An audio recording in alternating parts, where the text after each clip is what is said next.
శ్రీ గురుభ్యో నమః. నమస్కారం అండి. పుణ్యక్షేత్రాలు ఛానల్కి స్వాగతం. ఈరోజు కుకింగ్ బ్లాగ్లో ఏం వంటకం చేస్తున్నామో తెలుసా? కనిపెట్టండి. చాలా ఈజీగా అరిగిపోయే, చిన్నోళ్ళకి పెద్దోళ్ళకి అందరికీ నచ్చుతుంది. చాలా ఈజీ డైజెషన్ అయ్యే వంటకం ఆనపకాయ పాలు పోసి కూర. ఎలా చేద్దామో చూసేద్దామా? 1.5 కిలో ఉందండి సొరకాయ. ఒక పెద్ద సొరకాయ తీసుకుని ఇదిగో ఇలా ఇంత ఇంత ముక్కల్లాగా కోసేసుకున్నాం అనమాట ఒక సొరకాయ. అలాగే తాలింపుకు కావాల్సిన శనగపప్పు, మినపప్పు, ఆవాలు, జీలకర్ర, ఎండుమిర్చి, కరివేపాకు, అలాగే సన్నగా కోసి పెట్టుకున్న పచ్చిమిరపకాయలు, ఉప్పు, పోపుకి ఆయిల్, పల్లి ఆయిలే వాడతాను కదా, ఇప్పుడు పల్లి ఆయిల్ తీసుకొచ్చాను. ఒక 1/2 లీటర్ పాలు కాచి పెట్టేసుకున్నాను ముందే.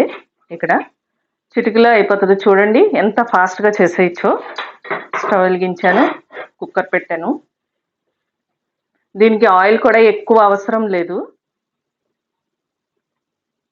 జస్ట్ పోపు వేగడానికి సరిపడా 2 స్పూన్స్ ఆయిల్ వేసాను అంతే. వేడెక్కాలి.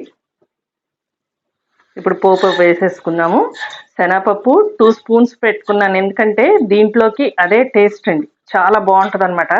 అందులో ఉడికిన శనగపప్పు వేగిన తర్వాత ఉడుకుతుంది కదా, చాలా టేస్టీగా ఉంటుంది. అది పంటికి తగులుతూ ఉంటుంటే. చూసారా చాలా ఫాస్ట్గా వేగిపోయింది. అలాగే ఎండుమిర్చి, కరివేపాకు, ఇప్పుడే పచ్చిమిరపకాయలు కూడా. దీనికి ఇంకా కారం వేయకూడదు అనమాట. ఈ పచ్చిమిరపకాయలు, ఎండుమిరపకాయల కారమే ఉడికింది. మీరు కారం ఎక్కువ కావాలనుకునే వాళ్ళు ఇంకా పచ్చిమిరపకాయ వేసుకోవచ్చు. పోపు వేగిపోయింది. ఆనపకాయ ముక్కలు వేసేస్తున్నాను.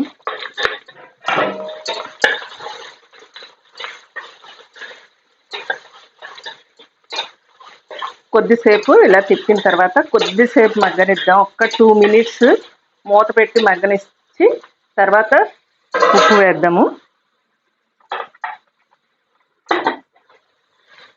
ఇప్పుడు ఇందులో మన టేస్ట్కి సరిపడా 2 స్పూన్స్ ఉప్పు వేసాను. ఉప్పు వేసిన తర్వాత కాసేపటికి నీరు వస్తుంది కదా, అప్పుడు కుక్కర్ మూత పెట్టేసుకుందాం ఇంకొక 2 మినిట్స్ నుంచి. చూసారా ఇందులో కొద్దిగా తడి వచ్చింది. ఉప్పు వేయడం వల్ల కొద్దిగా ఇదిగో ఇట్లా నీరులాగా వచ్చింది కదా. ఇప్పుడు కుక్కర్ మూత పెట్టేసుకుందాం. దీనికి పాలు పోసిన కూరకి పసుపు వేయరు అనమాట. సౌండ్ తగ్గిపోయింది.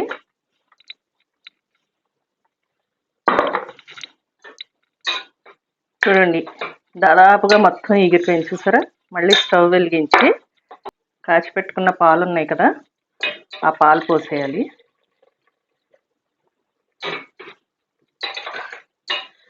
ఇంత ములిగేలాగా పొయ్యాలన్నమాట పాలు. ఇప్పుడు ఈ పాలన్నీ కొద్దిగా సగం వరకు ఎగిరిపోవాలి, దగ్గరికి అయిపోవాలి. అప్పటి వరకు ఉడకబెట్టాలి. చూసారా పాలు ఇలా కొద్దిగా విరిగినట్టుగా అవుతాయి. అయినా సరే ఎగిరే టైంకి ఆ పాలల్లో ఉడకడం వల్ల ఆనపకాయకి టేస్ట్ వస్తుంది అనమాట.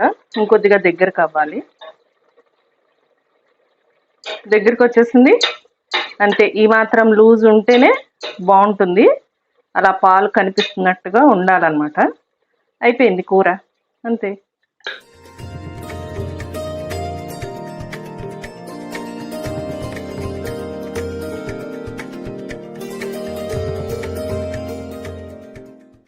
చూసారు కదా ఎంత ఈజీగా అయిపోయిందో కదా. అలాగే అంతే కమ్మగా కూడా ఉంటుంది కూర. మీరు కూడా ట్రై చేసి ఎలా వచ్చిందో కామెంట్ సెక్షన్లో పెట్టండి. ఈ వీడియో కనుక మీకు నచ్చినట్టయితే లైక్ చేయండి, షేర్ చేయండి, అలాగే సబ్స్క్రైబ్ చేయడం మాత్రం కొత్తగా చూసేవాళ్ళు సబ్స్క్రైబ్ చేయండి. అలాగే ఏమన్నా కామెంట్స్, సజెషన్స్ ఉంటే కామెంట్ సెక్షన్లో పెట్టండి.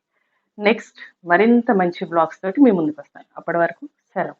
మా ఈ ప్రయత్నం మీకు నచ్చినట్లయితే మీ ఆదరాభిమానాలు వీడియో లైక్, షేర్, సబ్స్క్రిప్షన్ ద్వారా తెలియజేయండి. ప్రక్కనే ఉన్న బెల్ ఐకాన్ కూడా ప్రెస్ చేయండి. మీ విలువైన సమయం మా కేటాయించినందుకు ధన్యవాదములు.